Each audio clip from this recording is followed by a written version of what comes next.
घर नथा रहंदे न पोइ नथो रहंदे वॾो नथो रहंदे सॼी में मां तोसां गुज़ारियो आहे हाणे मूंखे चवनि मां थी मंडी मां हाणे काॾे वञा आख़िर कबो जॾहिं ॼंग कबो मंडी न लटो कर केरु कोन धोई करे ॾे पोइ हाणे मां काॾे वञा हा मछी तूं हूंदी आहे हेॾे हुन नंढे नारे जंदे कॾहिं नारे जंदे कॾहिं लची बसांगी जे घर कॾहिं काथे पोइ चवां थी करे हाणे नारे जंदे ईंदसि सॼो नारे जंदे बस जे हथ जा मोचड़ सां बाटरी सुम्हारे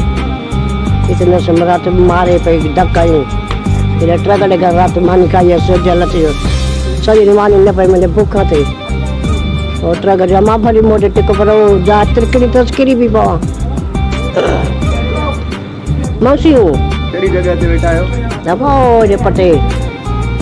जतो न दो निकले रे पटे ना पुत्र दई पुत्र दई वो छाता जवन हो चे होने दे टिको बस वो जेके नो दई वो ख्याल करनी है वो आहे नो जो मसलो न हां मनो जे भाई मां हेॾे चोचे असां चोचे मां न शइ हुन टिको जो मां चयो हुन टिको ये न हां मां चवां भला धी मडी पचारी काॾे वञा हॾारो लायां काॾे वञा तव्हां न केरु कंदो त भई ईअं पोइ मां छा कयां पुटन जो तो कयो न ख्याल हा चो हो कयो में ॼाणा ताते गोहा मोटर धोई जान का शादी शुदी करायूं बच्चन ॿारनि जो कंहिंमें पोटा जवान राजी सां मुंहिंजी चवण न वठनि हा ते हणोसि मोचड़ो हणोसि पादर पुट चवंदा पुटनि खे पोटियूं जानियूं मुंहिंजियूं धीअरूं अथसि उन्हनि खे बि चए त न कयोसि चवनि पोटियूं मुंहिंजे चवण न वठंदियूं आहिनि सॼी हूंदी आहे मांखे इहा परेशान करे मुंहिंजी अखि न अची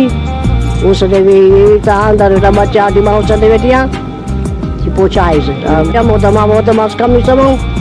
थोरी ॿीड़ी फाटी पियसि त थोरी पटी पियसि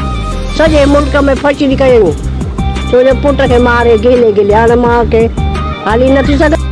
लाड़काणे शहर जे अयूब कॉलोनी वासण पीरसन औरत जीअंद बक्सीअ खे नाफरमान पुटनि घरां कढी छॾियो जेका हिन वक़्तु मानी गबे लाइ बि परेशान रहे थी